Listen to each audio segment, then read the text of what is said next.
हिंसा या भारत के किसी भी कोने में हो रही हिंसा, हमारा संगठन पूरी तरह से किसी भी प्रकार की हिंसा की न केवल मजम्मत करता है, बल्कि उसके रोकने के लिए जो भी बेहतर उपाय हों उस पर काम भी करता है। हमारी टीम बंगाल में भी है और बंगाल के प्रदेश अध्यक्ष का वादाख्ता रिटेन में बयान भी आ चुका है इस पर। वो इस सम्मेलन में आएंगे भी और हमने अपना स्टैंड बिल्कुल क्लियर रखा है। हिंसा को स्वीकार नहीं किया जाएगा। एट्रोसिटी इधर हो उधर हो, दोनों हमारे लिए खतरनाक है। देश के लिए खतरनाक है, समाज के लिए खतरनाक है, गरीब लोगों के लिए ज्यादा ही खतरनाक। इसलिए तमाम लोगों को मिलकर हिंसा रोकने के सामाजिक, राजनीतिक और साथ में लीगल, जिसको आप कहते हैं, यानी संवैधानिक, सामाजिक, राजनीतिक और संवैधानिक उपायों पर ही हम मंथन करने के लिए इस कार्यक्रम को कर रहे हैं। ऐसा क्यों हो रहा है कि एक ही कौम को टारगेट किया जा रहा है, मारा जा रहा है, बलात्कार किया जा रहा है, बच्चे को मारा जा रहा है, घर से भगा दिया जा रहा है, आग लगा दिया जा रहा है? ऐसा क्यों? देखिए, मैंने जो बातें कही उसी को फिर दोहराऊंगा। ये तो राजनेताओं से पूछा जाने वाला सवाल है।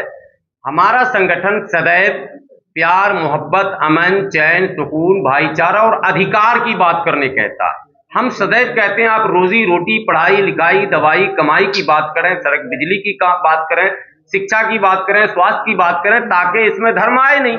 बिजली सबके लिए, हिंदू मुसलमान सिख ईसाई जैन पारसी आस्तिक नास्तिक सबको चाहिए, सड़क सबको चाहिए, पानी सबको चाहिए, खाना सबको चाहिए, कपड़ा सबको चाहिए, रोजगार सबको चाहिए। तो जो सबको चाहिए उस पर हम लोग बात करना चाहते हैं। हाँ, मिल्लत के भी दो तीन मायने हैं। मिसअंडरस्टैंडिंग को दूर करना जरूरी है। मिल्लत के साथ हमारे सारे पोस्टर देखेंगे, इसकी परिभाषा भी हम लोगों ने लिख रखी है। समाज में मेल मिलाप को बढ़ाने, जो भेदभावपूर्ण दीवारें खड़ी हो गई हैं उसको गिराने के लिए हम लोग इस कार्यक्रम को कर रहे हैं। और ये मिल्लत का मतलब वो केवल मुसलमान नहीं समझेंगे। और हमारे कार्यक्रम को संबोधित करने के लिए अधिकांश नॉन मुस्लिम ही आमंत्रित हैं, मुसलमान लीडर कम ही हैं उसमें। ये भी आपको सूचना दे दूं। और हमारी इस भीड़ में भी जो है हमारे भाई हमारे साथ हैं। तमाम बातें बहुत खोल कर रख दी है, अब बहुत ज़्यादा बोलने की ज़रूरत बातें नहीं रही। तब भी मैं दो बातें बस आपके सामने रख देता हूँ। देखिए, ये जो कॉन्फ्रेंस है इसके दो फंडामेंटल पर्पसेस हैं, दो मौलिक पर्पस है। एक ये है कि मुल्क में शांति, सद्भाव, धार्मिक सद्भाव और भाईचारा को आगे बढ़ाया जाए, प्रमोट किया है। दूसरा बड़ा मकसद ये है कि इस राह में, इस रास्ते में जो चीज़ सबसे बड़ी रुकावट बन रही है पिछले 70-75 साल के अनुभव और एक्सपीरियंस से जो हम लोग समझ रहे हैं, एक बहुत बड़ी रुकावट है, वो है कॉम्युनल पॉलिटिक्स, हिंसात्मक माहौल। तो उस पर रोक लगे, इसके लिए आदमी कोई ठोस कदम उठा पाए।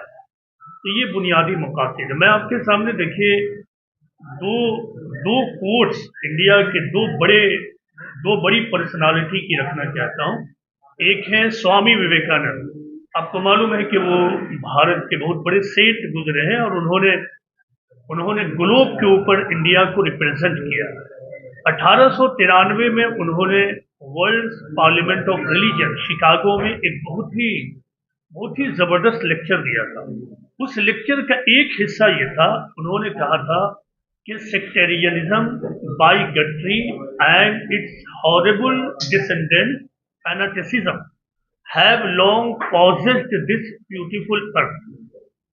They have filled the earth with violence. Had it not been for these horrible demons, human society would be far more advanced than it is now.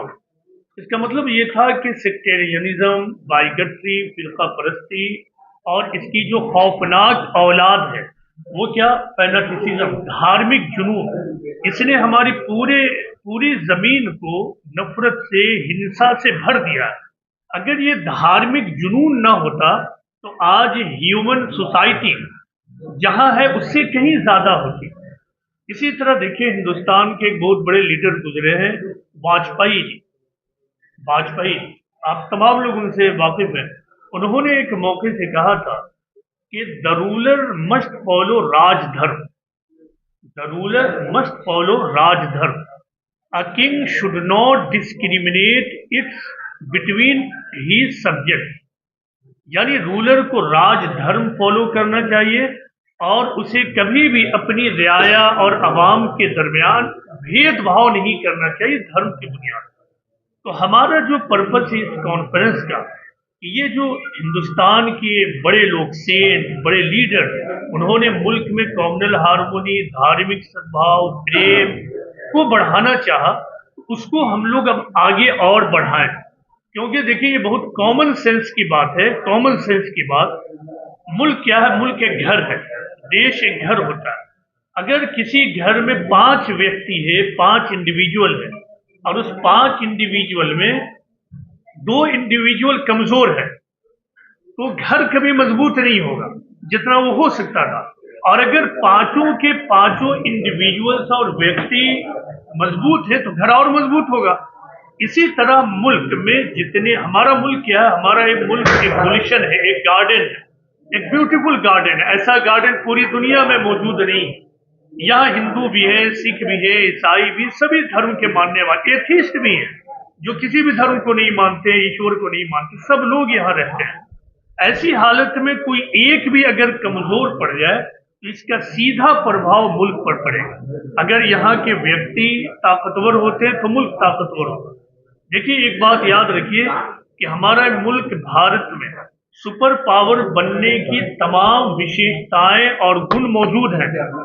इस रास्ते में अगर कोई चीज रुकावट और ऑब्स्टेकल है, बाधा है, तो वो है कॉम्युनल पॉलिटिक्स, नफरत का माहौल और हिंसात्मक माहौल।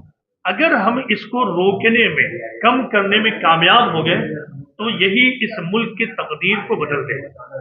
तो एक काम हमारा, एक मकसद ये है, और दूसरा मकसद जैसा कि हमारे साथी गुलाम सरवर साहब ने एक्सप्लेन कर दिया कि आज से पहले दलित भी बहुत ज्यादा हिंसा और अत्याचार के शिकार होते थे, लेकिन 1989 में जब एट्रोसिटीज एक्ट बन गया तो फिर उसके बाद उन पर होने वाले हिंसात्मक कार्रवाई में बहुत ज्यादा कमी आ गई।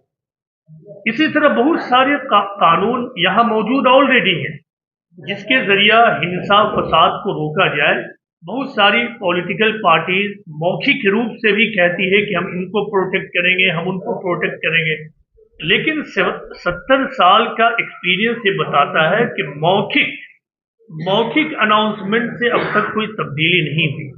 तो हम ये चाहते हैं कि इस पर अब रोक लगाने के लिए कोई बहुत ही इफेक्टिव कानून बन जाए, या जो कानून ऑलरेडी एग्जिस्ट कर रहा है उसी में माइनॉरिटीज और वीकर सेक्शन को शामिल कर लिया जाए। पर्पस मुल्क को आगे बढ़ाना, पर्पस वही है जो स्वामी विवेकानंद ने 1893 में कहा था शिकागो में। आज हम उसी गोल को लेकर दोबारा खड़े हुए हैं। हम ये कहते हैं जो स्वामी विवेकानंद ने पूरी ह्यूमन सोसाइटी के लिए कहा था, मैं इसको अपने भारत में लाकर ये कहता हूं कि अगर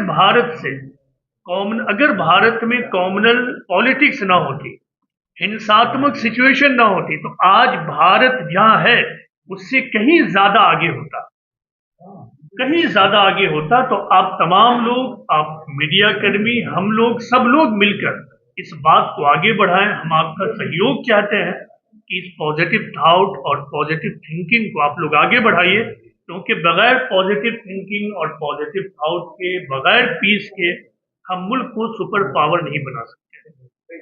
एक सवाल है, जो बंगाल में जो हो रहा है